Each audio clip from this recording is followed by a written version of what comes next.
Adriana, it was a series of explosive sounds just about 5 minutes into the president's rally, the former president's rally here in Butler County, Pennsylvania. We saw the Secret Service rush the podium when the noises began, move President Trump, former President Trump, off the stage, and when he emerged, he appeared to have some blood somewhere near one of his ears. He raised his fist in defiance and moved with the Secret Service detail to some type of motorcade vehicle, and this rally has since ended. This was about 6:05 on the East Coast. The series of explosive noises shuddered through this crowd. So many of the thousands of people here went to the ground as law enforcement, what appeared to be some form of paramilitary or Secret Service detail, rushed to the left side of the stage behind former President Trump. They appeared to move someone or something out of the way. And now this crowd, this rally crowd, is departing. The former president has been moved off site. A series of explosive noises 5 minutes into the former president's rally here near Pittsburgh. He appeared to emerge defiantly with his fist in the air, but with some type of blood coming near one of his ears. We're working to get more information right now, but we can tell you this crowd is agitated. They are, at some point, defiant. Some are refusing to leave. Some are in tears. But this rally appears over, Adriana. It looks like a chaotic scene there in Pennsylvania, Scott. Just horrific news. And this is a crowded area with, I'm sure, what was very heavy security. Scott, can you explain to me what kind of security people need to go through just to get to these fairgrounds? You need to be screened to enter this area. We all had to go through magnetometers, had to have our bags checked, had to have our electronics checked. There is a visible Secret Service detail. You can see it in each corner of these fairgrounds in Butler County, Pennsylvania. I can tell you, when the series of explosives went off, some of us were confusing it for what would sound like firecrackers. But it was quite clear to the crowd immediately that there shouldn't be firecrackers going off here, and so many people took cover. We jumped beneath the rafters upon which I'm standing, which is behind the seated part of this crowd. Others just hit the deck, got into the grass. The former president was, you may see this better than me from the footage, removed by a Secret Service detail that seemed to pounce immediately. In fact, a lot of people were conflating this for firecrackers. It didn't go down until they saw the former president get rushed by his security detail. We can't speak to his condition right now. All we can say is he jumped back up, raised his fist in the air. The crowd cheered when he did, and he appeared to have some bit of blood on his head at the time. Raised his fist in the air. We are all praying that he is okay. We understand the Secret Service has whisked him away in the motorcade. The FBI, we're told, is aware, but this right now, just as it's happening, is a Secret Service investigation. Scott, this comes as all eyes were really on this rally because we are just days before the Republican National Convention, and at any moment, the former president, was expected to announce his VP pick. So this was a significant rally, and, you know, at a time where there's been a lot of scrutiny, a lot of focus on who that could have been. We are getting in some comment here, some commentary from J.D. Vance, the senator from Ohio, who was one of the contenders for former President Trump's VP pick. He has written on X, "Everyone join me in praying for President Trump and everyone at that rally. I hope everyone is okay." It is a sentiment that we all echo. Scott, can you tell us what is happening now? We're seeing some pictures, likely from earlier, of a motorcade being taken out and security personnel in camouflage heading in with long guns, surely trying to secure the area. I'm seeing another ambulance move in right now, Adriana. Pardon me as I look away, but I see another ambulance behind one of the rafters near where former President Trump was speaking. This crowd is 90% gone from the seating area. They've moved back behind us, and some of them in the direction of their cars or towards all the walking areas that got them the very long walk from the parking lots to the rally site.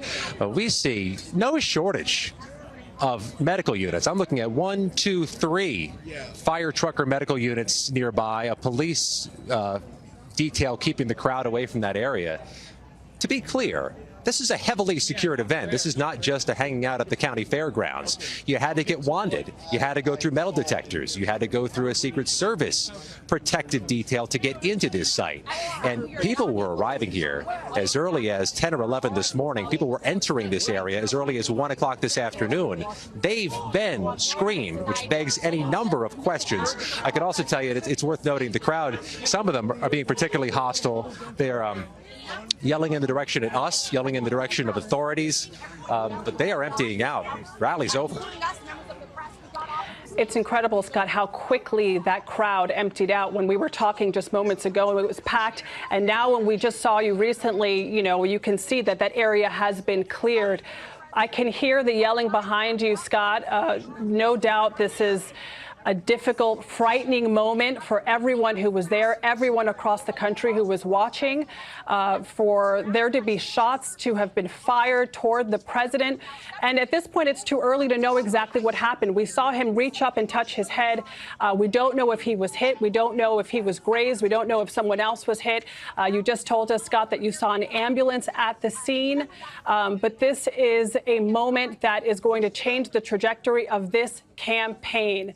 Already, so much focus had really been on this campaign on the side of President Biden. Now we are talking about the unthinkable, potentially former President Trump on stage as shots ring out here in Butler County, Pennsylvania. Scott, can you tell us a bit of what you're seeing now? What are people yelling behind you?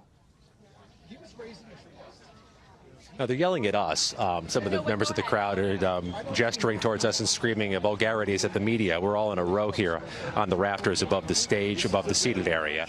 But I could see police or law enforcement of some sort, Secret Service, state police or county police, moving the crowd out. They're getting everybody out of here, which raises a few possibilities, doesn't it, Adriana? That they have to collect some type of evidence or investigate some type of incident, some type of crime, if these were, in fact, gunshots. Or they're concerned about everybody's safety as people are now moving in aimless directions, bumping into each other, bumping into tossed equipment. There's a lot of debris around here, too. People just hit the ground. Chairs were toppled.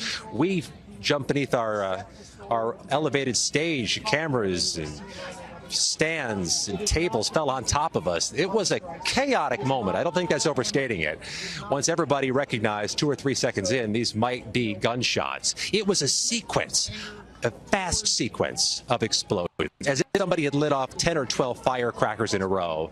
And it's easy to conflate firecrackers and some types of gun rounds.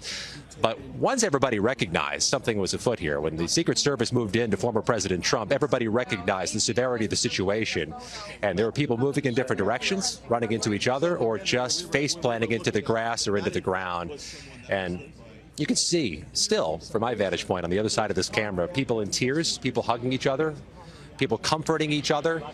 That's the scene in Butler County, Pennsylvania, where there was to be a marathon rally of former President Trump that only got 5 minutes in before this incident occurred.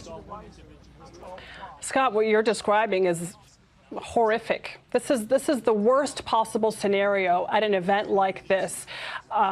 Our politicians are supposed to be able to address the public in a safe environment, and that is why there is so much security, the security that you've described, people being wanded down, having their bags checked just to get into that area. And, we understand why tensions are so high, why people are so emotional there. This is really just, it's a tragic moment. And when you were there, when it happened, Scott, you mentioned it sounded like firecrackers. How long did it take for people in the crowd to realize what was happening?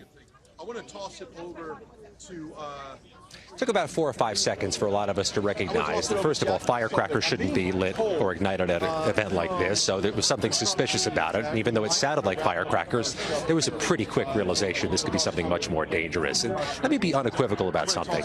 This is a security failure of epic, historic proportions, that there was some type of explosive noise. The former president had to be tackled and taken off stage by a Secret Service with blood appearing to come from his head.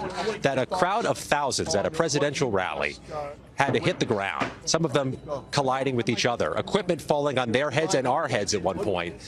No matter what this ends up being, This was a security failure at an event that is secured by the U.S. Secret Service and any number of other law enforcement agencies, where everybody in the space had to be screened and wanted by metal detectors and officers. It's just